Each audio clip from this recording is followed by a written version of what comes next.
오히려 이렇게 심하게 보이는 흉터일수록 시술 전후가 좀 드라마틱하게 보인다라고 박스카 형태의 여드름 흉터 같은 경우는 새살침으로 굉장히 좀 잘 치료되는 흉터이며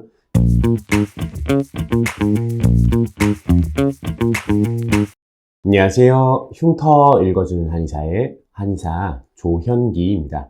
오늘은 여드름 흉터에 대해서 좀 알아보려고 해요. 먼저 여드름 흉터는 대개 튀어나온 비유성 흉터, 즉 증식성 흉터죠. 켈로이드 흉터라고 말하는 증식성 흉터와 패어있는 위축성 흉터로 좀 나뉜다고 볼 수 있어요. 그리고 저희는 대부분 여드름 흉터인 패인 흉터, 패어있는 위축성 흉터를 중점적으로 치료하고 있고요. 여드름 흉터는 모양적으로 봤을 때 우선 박스카 흉터, 롤링성 흉터, 아이스픽 흉터로 나뉘는데 오늘은 좀 박스카 흉터에 대해서 좀 알아보도록 할게요. 박스카 흉터의 특징도 알아보고 어떻게 치료가 되는지에 대해 전체적으로 좀 알아보도록 하겠습니다.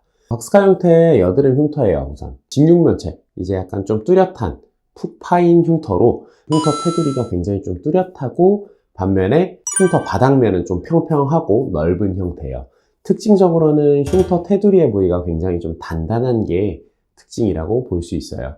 박스카 형태의 흉터는 가장 사실 눈에 많이 띄고 신경 쓰이는 유형이며 특히나 여자분들 같은 경우는 화장을 할 때 화장품이 좀 이 흉터 안쪽으로 많이 끼거나 아니면 테두리가 단단하다 보니까 테두리 주변에 좀 화장이 뭉치는 현상이 많이 발생해서 화장했을 때 오히려 또 가장 티나는 흉터이기도 해요. 그리고 위치로는 관자나 볼 쪽에 가장 많이 보이는 흉터이고 박스카 형태의 흉터는 새살침을 통해서 가장 좀 드라마틱하게 잘 치료되는 흉터의 모양 중에 하나이기도 해요. 새살침에서 박스카 형태의 흉터가 조금 더 효과적인 이유는 침 자체가 흉터 테두리 부위를 유착을 좀 섬세하게 끊어내고 그 다음 바닥면 자체를 좀 들어 올리게 만드는 효과를 새살침이 좀 더 잘 줄 수 있기 때문이고요. 박스카 형태의 흉터를 치료하게 될 때는 사진과 같은 치료 과정을 좀 보이는데 처음에는 실제로 박스카 형태 안쪽에 있는 흉터 바닥면이 좀 올라오는 느낌을 받고요. 그 이후에는 이 흉터 테두리 부위 자체의 선이 점점 좀 흐려지는 과정이 좀 진행이 되고 그 이후에는 나중에 아예 흉터가 없어지는 형태로 진행이 된다라고 보시면 될 것 같아요. 그리고 박스카 형태의 흉터는 다른 흉터에 비해서 모여 있을 때 훨씬 좀 더 심해 보이고 도드라져 보이는데 이런 케이스들을 한번 좀 살펴보도록 할게요. 이분 같은 경우 왼쪽 볼에 뚜렷한 박스카 형태의 흉터들이 좀 많았고 이분도 새살침 치료를 통해서 8번 치료 후에 이렇게 좀 말끔하게 치료가 된 케이스고요. 확실히 박스카 형태는 치료하고 나면 전후가 좀 뚜렷하게 보이는 형태예요. 이분 같은 경우는 여성분 케이스인데 오른쪽 볼에 또렷하게 쿠키커터로 좀 찍은 듯한 흉터들이 좀 많이 모여 있어요.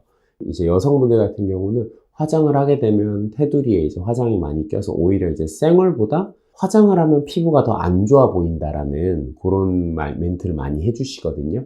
이런 분들 같은 경우도 새살침 12번 치료 후에 아예 흉터가 안 보일 정도로 박스카 형태들이 대부분 회복이 됐고요. 이분 같은 경우도 남자 우측 볼 박스카 형태가 좀 많은 흉터의 유형이에요.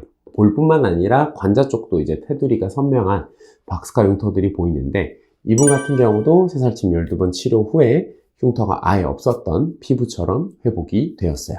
그리고 이분 같은 경우는 앞볼에 박스카 형태의 흉터가 좀 많이 밀집되어 있는 형태인데 아무래도 앞볼은 표정이 많이 지어지는 부위다 보니까 얼굴의 피부선, 주름과도 좀 결합이 돼서 표정을 지을 때마다 흉터가 좀 더 신경 쓰이고 도드라져 보인다고 하신 분이었는데 그로 인해서 페인도 좀 더 심해 보이는 케이스예요.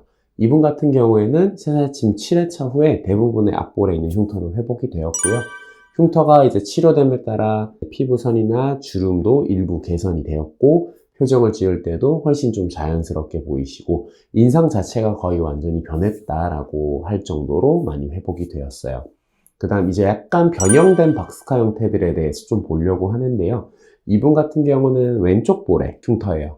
여드름이 깊고 크게 나다 보니까 흉터가 생겼고 흉터가 생긴 이후에도 계속적으로 여드름이 또 나서 흉터가 좀 이어지고 확장된 형태라고 보시면 될 것 같아요. 테두리가 뚜렷한 형태로 보면 박스카 형태의 흉터이긴 한데 일반적인 박스카 형태의 흉터와는 좀 많이 달라요. 훨씬 크고 길고 약간 이런 형태라고 보실 수 있고, 이런 분들도 이제 새살침 5번 치료 후에는 이렇게 좀 많이 잘 회복이 되었어요. 오히려 이렇게 심하게 보이는 흉터일수록 시술 전후가 좀 드라마틱하게 보인다라고 보시면 될 것 같아요. 그 다음에 이제 깊지 않은, 오히려 얕은 박스카 형태의 흉터들도 볼 텐데, 오른쪽 볼에 이제 얕은 박스카 형태의 흉터가 볼 바깥쪽에 있고요. 볼 중앙에는 한 개의 뚜렷한 박스카 형태가 있어요. 이제 옅은 박스카 형태의 흉터는 4번의 새살침의 시술로, 중앙에 뚜렷한 박스카 형태의 한 곳의 흉터는 6번의 시술로 완전히 복구되었어요. 이처럼 이제 박스카 형태라도 흉터와 흉터의 깊이와 형태가 좀 천차만별이에요, 사람마다. 하지만 이제 경계가 뚜렷한 박스카 형태의 여드름 흉터 같은 경우는 새살침으로 굉장히 좀 잘 치료되는 흉터이며, 실제로 환자분들의 만족도도 매우 높은 유형의 흉터라고 볼 수 있어요. 그리고 사진을 찍어서 전후를 봐도 확실히 가장 드라마틱하게 치료되는 흉터의 유형이기도 하고요. 그래서 이제 만약 박스카 형태의 흉터로 스트레스 받고 계신다면 새살침이라는 치료도 한번 선택지로 고려해 보시는 걸 추천드리고요. 오늘은 이제 여드름 흉터 중에 박스카 형태의 흉터에 대해서 알아보았고, 다음에는 이제 울렁울렁한 롤링형, 그다음 콕 찍힌 아이스픽, 뭐 다른 말로 송곳형 흉터에 대해서도 다시 알아보도록 하겠습니다. 오늘도 시청해 주셔서 감사합니다.